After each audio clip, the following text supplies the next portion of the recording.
The great hall of the Galactic Council buzzed with the usual sounds of a peaceful day. Representatives from dozens of worlds sat in their floating chairs, discussing trade routes and mining rights. The crystal beings called Vorthak sparkled in the artificial sunlight. The insect-like hive creatures clicked their mandibles as they talked. The water-breathing deepsworn floated in their special tanks, their gills moving slowly. Captain Tejo of the Vorthak Defense Fleet stood at the edge of the hall, watching the proceedings with tired eyes. 300 years had passed since the humans vanished from known space. 300 years of peace and prosperity. The galaxy had grown comfortable without the strange, aggressive species that once claimed so many worlds. The Vorthak captain's crystalline body reflected the soft lights of the council chamber. He had served in the defense fleet for 60 years, and in all that time the most exciting thing he had done was chase smugglers and settle border disputes. The Great Wars were stories from the past, tales told by the elders who remembered when species fought each other for survival. Admiral Mireille of the Deepsworn floated in her command tank near the speaker's platform. Her blue-green skin was marked with the scars of old battles, and cybernetic implants glowed softly along her neck and arms. She was one of the few military leaders who still believed in staying ready for war, even in these peaceful times.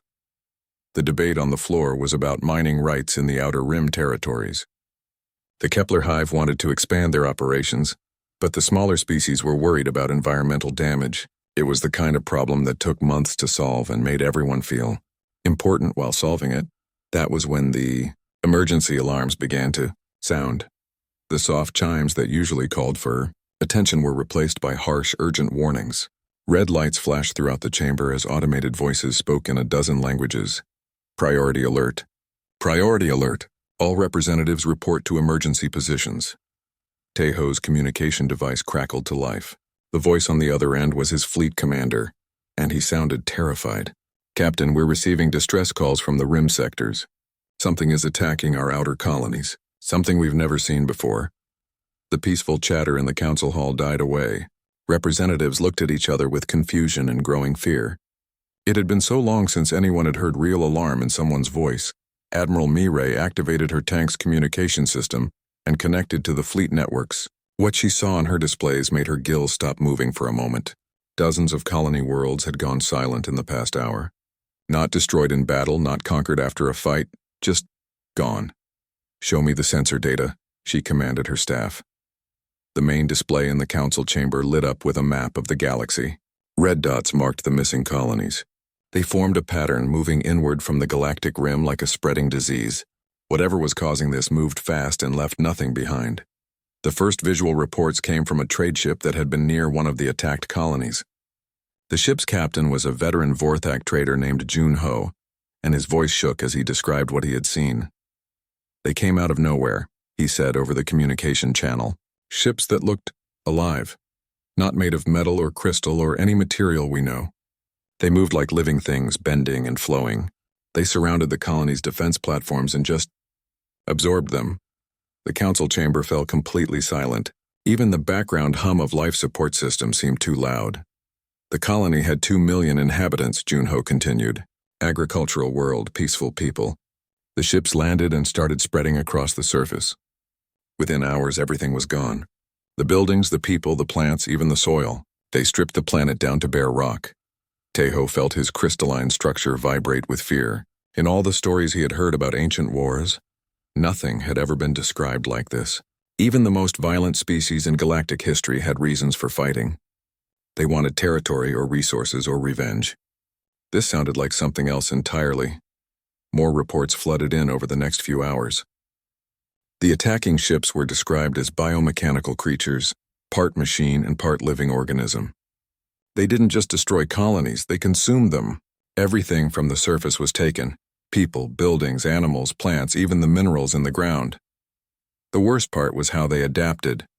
When the defense fleets tried to fight back, the attacking ships learned from every battle. Energy weapons that worked in the first engagement became useless in the second. The creatures absorbed the technology they encountered and made it part of themselves. By the end of the day, 17 colony worlds had been completely stripped bare. The attacking force, which the Council began calling the Devourers, had grown larger and stronger with each victory. Their ships multiplied as they consumed more resources. Admiral Mi Ray called an emergency meeting of all military commanders. The large strategy room filled with representatives from every species' defense forces. The holographic display showed the Devourer's path of destruction, and the projections were terrifying. At their current rate of advancement, Mi Ray explained, they will reach the core worlds within 6 months. Every weapon we've tested against them has failed. They adapt too quickly. Commander Kyung-min of the Hive Forces buzzed his wings nervously. My species has faced many enemies, but we always understood their motivations. These Devourers don't seem to want anything except to consume. How do you negotiate with something like that? Captain Tejo studied the tactical displays. The Devourers' movement pattern showed a frightening intelligence. They weren't just randomly destroying worlds, they were choosing targets that would give them the most resources while weakening the Council's ability to respond. They're not mindless destroyers, he realized. They're strategic. They're building towards something bigger. The meeting continued late into the night, but no one had real answers. The Council's greatest scientists couldn't understand the Devourer's technology. Their best military minds couldn't find a weakness to exploit. For the first time in centuries, the galaxy faced a threat that seemed impossible to defeat. As the commanders left the strategy room, Admiral Mi Ray called Captain Tejo aside. There's something you should know, she said quietly. I've been reviewing old archives, looking for anything that might help us understand these creatures. I found some classified records from before the humans disappeared. Tejo's crystalline surface rippled with interest. The humans were a forbidden topic in most circles. Their sudden departure from the galaxy had left many questions unanswered. The records mentioned something called the First Darkness, Mi Ray continued. It describes creatures similar to what we're facing now, but the files are sealed. Only the Council Keepers have access to the full archives. Before Tejo could respond, another wave of emergency alerts filled the air. 6 more worlds had gone silent while they were meeting. The Devourers were accelerating their advance. The galaxy's age of peace was over, and no one knew how to fight back. The Devourer bioships emerged from hyperspace like living nightmares. Their hulls pulsed with organic rhythms, and their surfaces shifted and flowed as they moved. Captain Tejo watched from the facility's observation deck as dozens of the creatures surrounded their small fleet.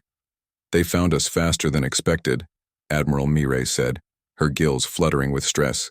Our ships can't match their numbers or their adaptive abilities. Intelligence Officer Dong Hyun was still at the control station, staring at the holographic figure of Su Jin. The facility's systems were showing him readouts he couldn't understand, energy levels that seemed impossible, biological signatures that defied classification. How long will it take to wake them? He asked Su Jin. The awakening process requires 12 minutes for basic revival, but full combat readiness takes 36 minutes, the hologram replied. Your fleet will need to hold position until then. Through the facility's walls, they could hear the distant sounds of weapons fire as the Council ships engaged the Devourers. The battle was going badly. Their energy shields were being absorbed, and their kinetic weapons were having no effect on the bioship's adaptive armor. Chancellor Young Su, who had remained in contact through quantum communication, gave the final authorization. Do it, wake them. Whatever the cost, it has to be better than extinction. Su Jin's holographic form flickered as massive systems throughout the facility came online. Awakening protocol initiated. All Council personnel should retreat to the observation areas. The humans will need space when they emerge. The first cryogenic pods began to open with explosive bursts of superheated steam. The sound echoed through the vast chambers like thunder. Through the clouds of vapor, shapes began to move. Tall, powerful forms that didn't quite look human anymore. Gunwoo emerged from the first pod, and Dong-hyun immediately understood why Su Jin had warned them. The man was over 2 meters tall with muscle mass that seemed impossible for a human frame. His skin had a subtle metallic sheen and his eyes glowed with soft blue light. When he breathed, the air around him seemed to vibrate. Behind him, more humans emerged from their pods. Each one was clearly enhanced beyond normal biological limits. They moved with predatory grace, their heads turning to track sounds and movements with inhuman precision. None of them spoke as they awakened. They simply observed everything around them with those unnaturally bright eyes. The facility's automated systems provided each awakened human with equipment that had been waiting for centuries. Black armor that seemed to absorb light, weapons that hummed with barely contained energy, and communication devices that connected them to systems throughout the installation. Gunwoo finally spoke, and his voice carried harmonics that made the metal walls resonate. Status report. 67 worlds consumed by Devourer forces. Sujin's hologram replied instantly. Council military forces proving ineffective. Local tactical situation shows 32 bioships engaging Council fleet elements around this facility. Time since last conflict with darkness entities? 317 years, 4 months, 6 days. Gunwoo nodded and turned to address the Council representatives. When he looked at them directly, Donghyun felt a chill that had nothing to do with temperature. Those glowing eyes seemed to see through him, cataloging weaknesses and capabilities with mechanical efficiency. "You woke us," Gunwoo said. "The compact is activated. Stand aside." More humans were emerging from the pods every second, thousands of enhanced warriors moving through the facility with purpose that spoke of centuries of preparation. They didn't need to discuss tactics or coordinate their actions. They moved like parts of a single organism. Captain Minho led the first group toward the facility's launch bays. The ships waiting there were unlike anything the Council had ever seen. Black angular vessels that seemed to bend light around their edges. Their hulls showed no obvious weapons ports, but energy readings suggested they were weapons platforms disguised as ships. As the human ships launched from the facility, the nature of space combat changed completely.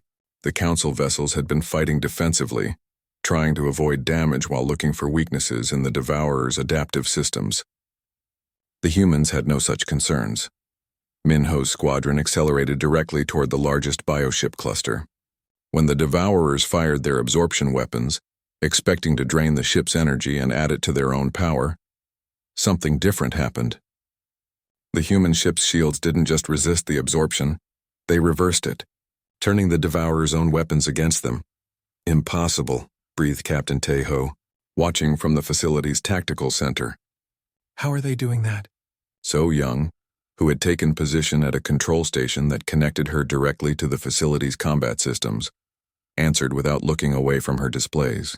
"We studied them for centuries during the last conflict. Every adaptation they make, we learn to counter. Every strength they develop, we found ways to turn into weakness." The space battle became a demonstration of technological superiority that was almost artistic in its precision. Human ships moved in patterns that seemed to predict exactly where the Devourers would be. Their weapons didn't just damage the bioships, they infected them with some kind of technological virus that turned their adaptive systems against themselves. But it was the humans' tactics that truly shocked the Council observers. When a cluster of Devourers adapted to resist the infection, Minho ordered 3 of his ships to ram directly into them. The ships were packed with some kind of exotic matter that didn't just destroy the bioships, it prevented them from regenerating or adapting to the attack. They're sacrificing entire crews without hesitation, Admiral Mireille observed, her voice filled with horror. "Those crews volunteered for permanent enhancement," So Young explained clinically. "Death in combat allows them to upload their consciousness to the facility's systems. They lose their physical forms but continue to serve in digital capacity." The battle was over in less than an hour. Every Devourer bioship was either destroyed or corrupted beyond function. The human ships that survived returned to the facility, but several hadn't made it back. Their crews had died willingly to ensure tactical success. Gunwoo called a strategy meeting in the facility's main command center. The Council representatives found themselves surrounded by enhanced humans whose presence felt overwhelming, even when they weren't speaking. The room itself seemed to respond to their presence with displays and systems activating automatically. "Tactical analysis complete," Gunwoo announced. "Devourer forces are stronger than previous incursion, but still within acceptable parameters for elimination. Estimated time to complete victory 47 days. 47 days? Donghyun asked. "They've consumed over 60 worlds in the past month. How can you be so confident?" Commander Jae-hyun stepped forward, his enhanced form casting strange shadows under the room's lighting. "Because we understand what they are. The Devourers are not conquerors, they're harvesters. They consume biological and technological matter to build toward a specific goal. Once we disrupt their resource accumulation pattern, they become vulnerable." So Young activated a holographic display that showed the entire galaxy. Red markers indicated consumed worlds, while blue projections showed the humans' planned response. We will not defend passively. Our strategy involves converting their own consumed matter against them. Converting how? Captain Tae-ho asked. Watch and learn, Jae-hyun said simply. Over the following days, the council representatives observed human military operations that defied every principle of civilized warfare they had ever known. The enhanced humans didn't just fight the devourers. They studied them, dissected them, and turned their biological systems against them. Human teams landed on consumed worlds and began deploying technology that interfaced directly with whatever remained of devourer biomatter. Instead of trying to reclaim the worlds, they corrupted the biological material the devourers had left behind, turning it into weapons that attacked the creatures from within. The most disturbing aspect was how the humans treated casualties. When enhanced soldiers died in battle, their bodies were immediately processed by automated systems that extracted useful biological components and technological implants. Nothing was wasted, and death seemed to be viewed as simply another form of resource allocation. This is not how war should be fought, Admiral Mi-rae said during one of their observation sessions. Gun-woo, who had been coordinating operations from a command station that seemed to merge with his nervous system, turned to address her. War is not about honor or principles. War is about survival and victory. We became what was necessary to ensure both. But at what cost? She pressed. You've turned yourselves into something that's barely recognizable as human. The cost was our humanity, Gun-woo replied without emotion. The benefit was our ability to protect those who could remain human. The equation is simple. As the human forces advanced through devourer-controlled space, their methods became even more extreme.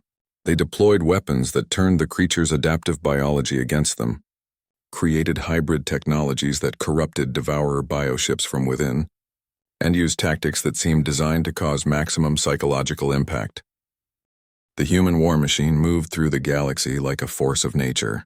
In 3 weeks, they had pushed the devourers back from 30 systems and reclaimed a dozen consumed worlds. But what the council representatives saw during these operations haunted their dreams. Commander Woo Jin led the ground forces that landed on reclaimed worlds. His teams didn't just fight the remaining devourer organisms, they studied them with scientific precision that bordered on obsession. Captain Tae-ho watched through surveillance feeds as enhanced humans dissected living biomatter while it was still functioning, learning how to replicate and corrupt its adaptive systems. This is not combat, Tae-ho said to Admiral Mi-rae during one of their daily briefings. This is experimentation using war as a laboratory. The processing stations that Commander Jae-hyun established on reclaimed worlds were the most disturbing part. Massive facilities that consumed captured devourer biomaterial and converted it into hybrid technologies. The humans didn't just defeat their enemies, they absorbed them, learning from every adaptation and incorporating useful elements into their own systems. Intelligence Officer Dong-hyun had been documenting everything he observed, but his reports grew increasingly difficult to write. How could he explain to the council that their saviors treated living beings as raw materials? How could he describe watching enhanced humans merge with captured devourer technology to create new weapons? You're troubled by our methods, So Young observed during one of their conversations. She was connected to multiple data streams simultaneously, her enhanced nervous system processing information faster than any computer the council had ever built. Your methods work, Dong-hyun replied carefully, but they raise questions about what victory actually means. So Young's glowing eyes focused on him with uncomfortable intensity. Victory means survival. Everything else is luxury that species can only afford when they're not facing extinction. The human approach to warfare was systematic and terrifying. They had converted dozens of captured devourer bioships into hybrid vessels that served human purposes. These corrupted ships retained their adaptive abilities but followed human commands, creating a fleet that grew stronger with every battle. Council mediator Ye Jin arrived at the facility during the 4th week of operations. Her mission was to establish formal communication protocols with the human leadership and try to understand their long-term intentions. What she discovered challenged everything. She thought she knew about diplomacy and civilization. We need to discuss what happens after the war, she told Gun-woo during their first official meeting, the enhanced human. Commander studied her with those unnaturally bright eyes. There is no after the war. There is only preparation for the next conflict. But surely peace is possible once the Devourers are defeated. Gunwoo activated a holographic display that showed the galaxy from a perspective the Council had never seen. Beyond the edge of known space, sensors detected massive structures that defied conventional understanding of physics. The Devourers are scouts, he explained. They prepare galaxies for harvest by larger forces. What you call the First Darkness was merely the advance team for something that exists in the void between galaxies. The display zoomed out further, showing structures so vast they dwarfed entire star systems, ancient constructs that had been building and growing for millions of years, feeding on the matter and energy of consumed galaxies. These are the Builders, Gunwoo continued. They created the Devourers as tools for galactic preparation. When a galaxy is sufficiently weakened, they arrive to harvest everything, matter, energy, and consciousness itself. Ye-Jin felt her diplomatic training collapse in the face of such cosmic scale. How long before they arrive? Our calculations suggest between 500 and 800 years. The humans who sleep in these facilities were designed to fight conflicts that might last millennia. Science Officer Kaite joined the conversation, his enhanced form bristling with technological implants that made him look more machine than human. We learned during the last conflict that conventional biological humans cannot survive the kind of warfare necessary to defeat cosmic-scale threats. The enhancement programs were developed to create soldiers who could fight for centuries without losing effectiveness. But the psychological cost, Ye-Jin protested. You've lost everything that made you human. Kite's expression didn't change. We retain human consciousness and memory. We have simply optimized our biological and psychological systems for maximum combat effectiveness. The emotional attachments and moral constraints that define normal humanity are inefficient in warfare against entities that seek total annihilation. As the conversation continued, Ye-Jin began to understand the true scope of humanity's sacrifice. The enhanced humans weren't just soldiers. They were an entirely new form of life designed specifically to protect the galaxy from threats that normal civilizations couldn't comprehend. The war against the Devourers was reaching its final stages. Human forces had systematically hunted down and eliminated 90% of the bioships, converting their remains into weapons and defenses. The remaining Devourer forces were trapped in a single system, surrounded by hybrid technologies that prevented their escape. But instead of simple destruction, the humans implemented something they called conversion protocols. Captain Minho's fleet surrounded the final Devourer stronghold and began deploying weapons that didn't destroy the bioships. They reprogrammed them. We need their technological base intact, So Young explained to the horrified council observers. The Builders will expect certain developments when they arrive. We must appear to have failed in defending the galaxy while actually preparing defenses they won't anticipate. The final battle was not a battle at all. It was a systematic conversion of every remaining Devourer organism into something that served human purposes, while appearing to maintain its original function. The bioships that emerged from the process looked identical to their original forms, but their loyalty had been completely transferred. You've enslaved them, Admiral Mirai accused. We've optimized them, Gunwoo corrected. They retain all their adaptive capabilities but now serve the galaxy's defense instead of its destruction. It's the most efficient use of available resources. The war was over, but the council representatives found themselves facing a galaxy that had been fundamentally changed. The humans had not just defeated the Devourers, they had converted the entire conflict into a preparation phase for something much larger. Enhanced human facilities were being constructed throughout the galaxy, hidden within asteroid fields and dead systems. These installations would serve as staging points for the real war that would come in centuries. The humans were not planning to rest or return to peaceful civilization.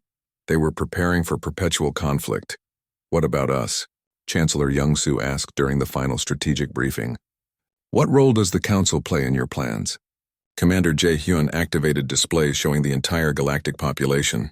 Different species were categorized based on their potential contributions to long-term defense preparations. Some were marked for technological development, others for resource production, and many for what was simply labeled as preservation.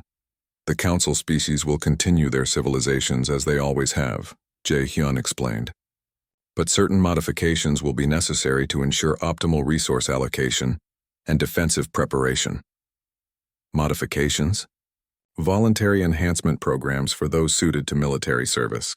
Technological integration requirements for industrial systems. Behavioral adjustment protocols for populations in strategic locations. Yejin realized with growing horror that the humans weren't offering partnership. They were implementing management. The council species would maintain their cultures and governments, but only within parameters that served the enhanced humans' strategic objectives. "You're not liberators," she said. "You're conquerors who happen to be fighting on our side." Gunwu's expression remained unchanged. "We are guardians." The distinction between liberation and conquest becomes meaningless when the alternative is total annihilation. As the human forces consolidated their control over reclaimed systems, the Council began to understand the true price of their salvation. They had awakened protectors who were more alien than their enemies, warriors who had sacrificed every human quality except the determination to preserve life in the galaxy. The Devourers were defeated, but the galaxy now belonged to something that might be worse, or might be the only hope for survival against threats that normal civilizations couldn't imagine. The age of Council independence was over. The age of human guardianship had begun, and no one knew what that would mean for the future of galactic civilization. The emergency session of the Galactic Council had been going for 3 days without stop. Representatives slept in their chairs when exhaustion overcame them, waking to find that more worlds had fallen while they rested. The great chamber that had once echoed with peaceful debates now hummed with desperate voices and the constant chatter of military communications. Ancient Keeper Boram stood before the sealed archives vault, her elderly hands shaking as she placed them on the genetic scanner. The vault had not been opened in over 2 centuries. The records it contained were considered too dangerous for normal access, filled with accounts of wars and weapons that the modern galaxy preferred to forget. "Are you certain about this?" asked Council Chancellor Youngsu. His normally calm demeanor had cracked under the pressure of watching helpless as the Devourers consumed world after world. "Once we open these files, we cannot pretend ignorance of what they contain." Boram's weathered face showed the weight of her years as a keeper of forbidden knowledge. "Chancellor, we have lost 43 worlds in the past week. The Devourers are accelerating their advance and our weapons have proven completely useless. If there is any information in these archives that might help us understand our enemy, we have no choice but to look." The vault door opened with a sound like distant thunder. Inside, holographic storage units glowed with soft blue light, each one containing terabytes of classified information from the galaxy's violent past. Boram moved to a section marked with symbols that most council members could not read, the old script used before the common language was adopted. Archivist Jin Wu followed her into the vault, his portable scanning equipment humming as it activated. He had spent his entire career studying historical records, but he had never been allowed access to the deepest archives. The restricted files contained accounts of species extinctions, failed colonies, and weapons that had been banned for good reason. "Here," Boram said, stopping before a storage unit that pulsed with darker light than the others. "The first darkness files, everything we know about the creatures that attacked the outer galaxies before the humans disappeared." Jinwoo activated his scanners and began downloading the files. The first images that appeared on his portable display made him step backward in shock. The creatures shown in the ancient recordings looked exactly like the Devourers attacking them now. Same biomechanical appearance, same adaptive abilities, same pattern of total consumption. "This can't be right," Jinwoo whispered. "These records are over 300 years old. How can the same creatures be attacking us now?" Boram's expression grew grim. "Keep reading. The files explain everything." As Jinwoo worked through the data, a story began to emerge that shook his understanding of galactic history. The creatures now called Devourers were not new to this galaxy. They had appeared before, emerging from the void between galaxies like a plague of cosmic locusts. The attacks had been devastating, consuming entire sectors before any organized resistance could form. But the records showed something else, something that made Jinwoo's hands tremble as he read. The humans had fought these creatures before. Not only fought them, but won. The archived footage was difficult to watch. Human ships engaged in battles that defied all concepts of civilized warfare. They used tactics that seemed designed to cause maximum destruction even to themselves. Ships loaded with antimatter rammed into devourer biovessels. Entire human fleets sacrificed themselves to deliver single devastating attacks. "Look at this," Jinwoo called to Bo-Ram, pointing at a tactical analysis from the human archives. The humans didn't just fight defensively. They studied the devourers, learned how they worked, and developed specific weapons to counter their adaptive abilities. The most disturbing part was how the humans had changed during the war. Early footage showed normal-looking humans in standard military uniforms. Later recordings revealed something different: enhanced soldiers with modified bodies and cold, calculating expressions. They moved with inhuman precision and showed no emotion even when ordering thousands of their own people to their deaths. Admiral Mireille entered the vault as Jinwoo was reviewing the final human transmission. Her cybernetic implants flickered with activity as she processed the information being shared through the military networks. "How bad is it out there?" Bo-Ram asked. 12 more worlds since this morning," Mireille replied. "But that's not why I'm here. Our long-range scouts have detected something else. The devourers aren't just consuming randomly anymore. They're moving in a specific pattern, heading toward the galactic core." Jinwoo highlighted a section of the human records. "According to these files, that's exactly what they did before. The devourers consume outer worlds to build strength, then move inward to attack the most populated systems." "What stopped them last time?" Mireille asked. The archivist pulled up the final human transmission.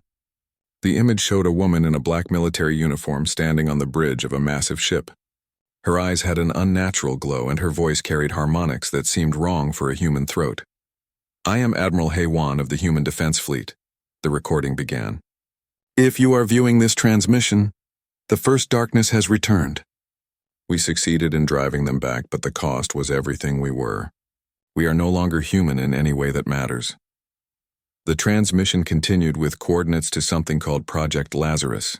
The message was cryptic and filled with references to Guardians and Eternal Watch and the price that was paid. "The humans found a way to stop the devourers," Jinwoo said, "but whatever they did changed them completely. These final recordings show humans who barely seem human anymore." Bo-Ram studied the coordinates from the transmission. These point to a location in what was human space near the edge of the galactic arm. "If there's something there that could help us." "I'll organize an expedition," Mireille said immediately. "We need every advantage we can find." The journey to the coordinates took 2 days, during which 8 more worlds fell to the devourers. Mireille led a small fleet of fast ships, including Captain Taeho's vessel and a team of scientists led by intelligence Officer Dong-hyun. What they found when they arrived defied explanation. Hidden within an artificial asteroid field was a structure that dwarfed anything the Council had ever built. It stretched for hundreds of kilometers, its surface covered with technology that seemed both advanced and ancient. The entire installation appeared to be dormant, but deep scans revealed massive energy signatures hidden within. "It's a cryogenic facility," Dong-hyun reported as his team analyzed the sensor data. "But the scale is incredible. This thing could hold millions of people in suspended animation." The facility's exterior was marked with human writing, but the language had evolved beyond anything in the archives. The symbols seemed to shift and change when viewed directly, as if they existed in more dimensions than normal space allowed. Captain Taeho piloted a shuttle toward what appeared to be a docking port. As they approached, the facility began to respond. Lights flickered on across its surface in patterns that seemed almost organic. The docking port opened without any signal from the shuttle. Inside, the corridors were vast and empty, designed for beings larger than normal humans. The walls hummed with energy, and the air itself seemed to vibrate with barely contained power. Automated systems activated as they passed, displaying information in languages that shifted and changed too quickly to translate. Deep within the facility, they found the cryogenic chambers. Row upon row of pods stretched into the distance, each one containing a human form. But these were not the humans that had left the galaxy centuries ago. The beings in the pods were taller, stronger, with modifications that were clearly visible even through the frosted glass of their containers. At the center of the chamber complex, they found a control station that activated when Dong-hyun approached. A holographic figure appeared, a human woman with the same unnatural glow in her eyes that they had seen in Admiral Haywan's final transmission. "I am Su Jin, voice of the Eternal Guard," the hologram said. "You have found us in our time of rest. The galaxy must be in terrible danger for you to have opened the sealed archives and followed the coordinates." "The Devourers have returned," Mireille said. "We've lost over 60 worlds and our weapons are useless against them." The holographic Su Jin nodded slowly. "Then the time has come. But before we wake, you must understand the choice you're making. We are no longer the humans your records remember. We paid a price to become what was needed to fight the darkness. If you wake us, we will save your galaxy, but we will also change it forever." "What kind of change?" Donghyun asked. "We are not bound by the limitations that once defined our species. We think differently, act differently, value different things. We will stop the Devourers, but the galaxy that emerges from this war will not be the same one that entered it." Captain Tejo felt his crystalline structure vibrate with uncertainty. They had come looking for weapons or knowledge, not for allies who came with their own warnings about the cost of their help. "The choice is yours," Su Jin continued. "Wake us and accept the consequences. Or face the Devourers with your own strength and accept that outcome." As she spoke, emergency alerts from the fleet began sounding. The Devourers had found their location. 6 months had passed since the last Devourer bioship was destroyed. The galaxy had returned to what most beings called peace, but those who worked closely with the enhanced humans knew better. This was not peace, it was preparation. The Galactic Council still met in their great chamber on Nexus Prime, but everything had changed. Representatives still debated trade agreements and territorial disputes, but now every decision had to be approved by human observers who sat silently in the shadows, their glowing eyes watching everything. Insu had established what he called the Threat Assessment Protocol, from a facility hidden in the asteroid belt around the old human homeworld. Every species in the galaxy was required to report unusual phenomena directly to human monitoring stations. Biological discoveries, technological innovations, even changes in stellar activity. Everything had to be cataloged and analyzed by enhanced human scientists. Captain Tejo had been appointed as liaison between the Vorthak Defense Fleet and the human command structure. His new office was located in a hybrid facility that combined council architecture with human technology. The walls themselves were alive with monitoring systems that tracked communications throughout the sector. "It's not tyranny," Tejo explained to a group of younger Vorthak officers who had complained about the new restrictions. "They don't interfere with our daily lives or our government. They just watch and occasionally suggest changes that we find ourselves following." The suggestions were the most unsettling part. The humans never gave direct orders to council species, but their recommendations carried weight that was impossible to ignore. When they suggested that certain star systems should be evacuated for safety reasons, the evacuations happened. When they recommended modifications to planetary defense systems, the modifications were implemented without question. Admiral Mireille had been one of the few council military leaders to maintain some independence, but even she found herself adapting to the new reality. Her fleet now included hybrid ships that combined deep-sworn technology with human enhancements. The vessels were more powerful than anything her people had ever built, but they required human technical support to function. "We're becoming dependent on them," she confided to Intelligence Officer Donghyun during one of their private meetings. "Every improvement to our technology creates new connections to their systems. Soon we won't be able to function without human oversight." Donghyun had spent the past months documenting the changes throughout the galaxy. His reports painted a picture of gradual but systematic transformation. The humans weren't conquering in any traditional sense, they were integrating. Every species, every government, every institution was slowly being connected to the vast network of human facilities and monitoring systems. "They're preparing us for something," he said. "But I'm not sure we'll recognize ourselves when the preparation is complete." The enhancement programs were voluntary, but the volunteers kept increasing. Young beings from every species applied to join what the humans called the Adaptation Corps. The program promised increased strength, intelligence, and longevity in exchange for service. In the galaxy's defense, Hyunjung led the Adaptation Corps from a facility that existed partially in normal space and partially in dimensions that normal beings couldn't perceive. The volunteers who entered her program emerged changed in ways that went beyond physical enhancement. They thought differently, valued different things, and showed loyalty patterns that concerned their original communities. "We don't change their core personalities," Hyun-jung explained to council mediator Ye-jin during a facility tour. "We simply optimize their cognitive and emotional responses for maximum effectiveness in defense scenarios." "But they're no longer the same people," Ye-jin observed, watching a group of enhanced volunteers who moved with the same predatory grace as the original humans. "They're better versions of themselves," Hyun-jung replied, "more capable, more durable, more useful to the galaxy's survival." The transformation was subtle but constant. Council species found their technology evolving in directions that served human strategic objectives. Their military forces trained using human tactical doctrine. Their scientific research focused on projects that contributed to long-term defensive preparations. Most disturbing of all, the changes felt natural. Citizens across the galaxy accepted the modifications to their societies because the improvements were obvious. Crime rates dropped. Economic efficiency increased. Interspecies conflicts disappeared. The human management was creating a better galaxy, but it was no longer the same galaxy. Seok-jin served as humanity's primary liaison to the council, but his role was more complex than simple diplomacy. He was the bridge between what humanity had been and what it had become. His office in the council building contained artifacts from the old human civilization alongside technology that defied conventional understanding of physics. "You have to understand," he told Chancellor Young-soo during one of their regular meetings. "We didn't choose this transformation lightly. We spent centuries studying the threats that exist beyond this galaxy.